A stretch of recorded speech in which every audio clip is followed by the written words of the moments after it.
Well, thank you so very much for the opportunity to be here with all of you today, the great leadership that is represented in this room from across Colorado. I see friends in this room from the Eastern Plains, the Kansas-Nebraska border. I see friends from the San Luis Valley and across the four corners of this great state, because that truly is the challenge that we face today, how to solve an issue that I think we can all come together upon, and that's what the Colorado Compact is about, that affects all four corners of our great state. Our immigration system is badly broken. We must have reform. We're a nation of immigrants, as was mentioned, and a nation of laws. But in Colorado, we recognize that there is an opportunity that respects both of these important values. For months last year and early this year, there was disagreement, it seemed, in Washington over whether there was a crisis at the border.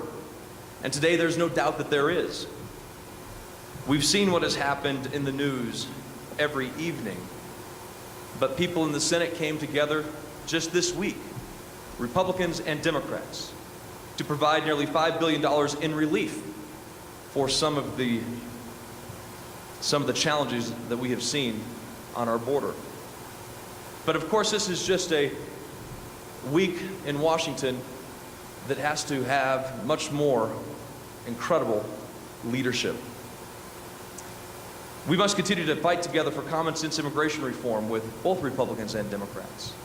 That's why I was proud last Congress, to join the Gang of Six with my Colorado counterpart, Senator Michael Bennet. We worked for months to come up with a bipartisan proposal, Senator Bennet, Senator Durbin, Senator Graham, and others, to help achieve the dollars that Republicans and Democrats could agree with when it came to resources for security, how to protect the 2 to 3 million dreamers in this country who were brought here by no fault of their own. We also added and tried to add an additional a number of judges to our immigration court system to fix a backlog that is now over 800,000 unresolved cases. Ultimately, our proposal received 54 votes, 6 votes shy of the votes that we needed.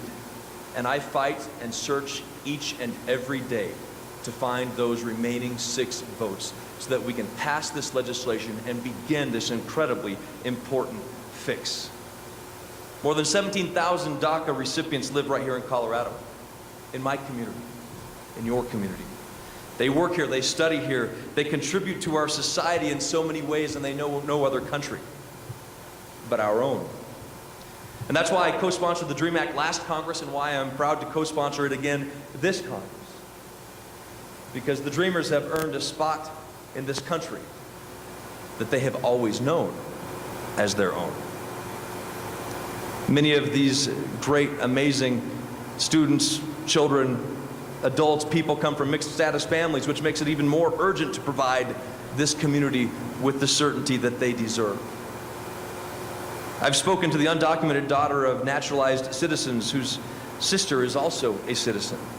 But because of our broken system, this undocumented daughter faces an uncertain future, and one that is not guaranteed to be lived alongside her American family. We can do better. I look forward to continuing the work with my colleagues on both sides of the aisle, who are committed to the hard work of finding a path forward on immigration reform. Because it will take recognition that our system is broken, that Dreamers have largely this large and incredible positive role that they have played in the United States, and that without additional resources to fix the problem, we will continue to have a crisis.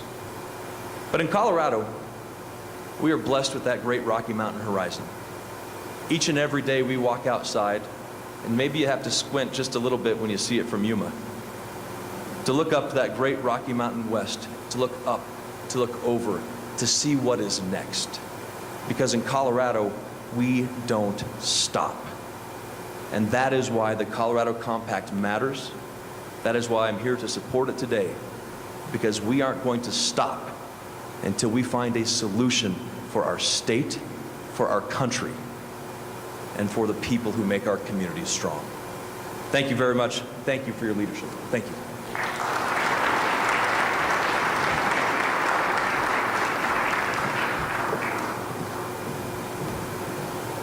Thank you so much, Senator. Thank you so much for your leadership in Washington, especially.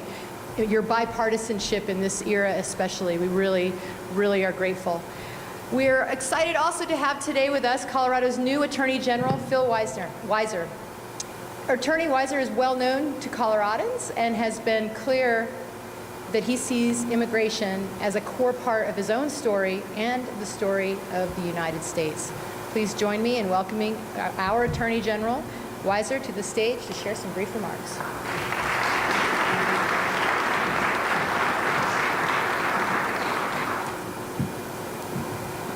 Thank you all for being here.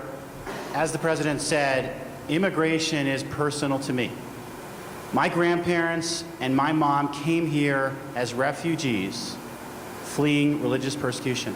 They survived the Holocaust and were liberated by the United States Army and wanted to come to the United States of America, where they were welcomed as tired and poor. And the skill they had was a willingness to work hard and a belief in the values of this country. And I will say, as a first-generation American, immigrants make us stronger because we believe deeply in the values of this country. That's my family's story, and that's the spirit that guides me as I approach this important issue. And what excites me about the Colorado Compact on Immigration are the values behind it and the collaborative problem solving, which is how we roll in Colorado, how we manage our water at a time when we have less because of climate change, how we take on the opioid epidemic, and how we welcome immigrants and make them a part of our communities.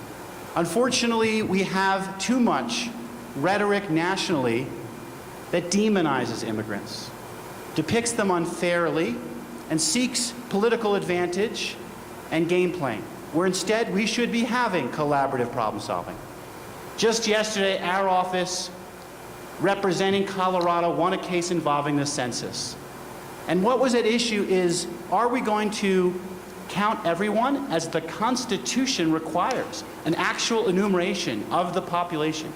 Or are we going to allow contrived partisan purposes to infect the census, to lead to an undercount by demonizing and scaring immigrants?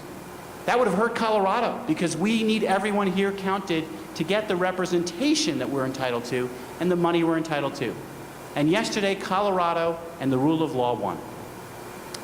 We have different news today from the Supreme Court. They will hear the case involving the Dreamers. The Dreamers were told under the prior administration, give us your information, all sorts of personal information. We'll put you at the very back of a line of 11 million people, not all of whom can or will be deported. You are the ones who we want to protect the most because, as been noted, you came here not of your own will, and you have contributed greatly to our society. That's what they were told. Unfortunately, in yet another political game, they're now being threatened with immediate deportation. My office is representing all the Dreamers in Colorado and the values of this country and the rule of law to protect them, not to allow them to be mistreated for contrived political purposes, and to protect due process, which says when you tell someone one thing and you get information from them for one purpose, you don't turn around and misuse it. This is about the future of our nation. We are stronger together as a community who welcomes immigrants, treats them fairly and humanely. Those are the values that drew my family here. Those are the values that I'll fight for as your Attorney General. Thank you very much.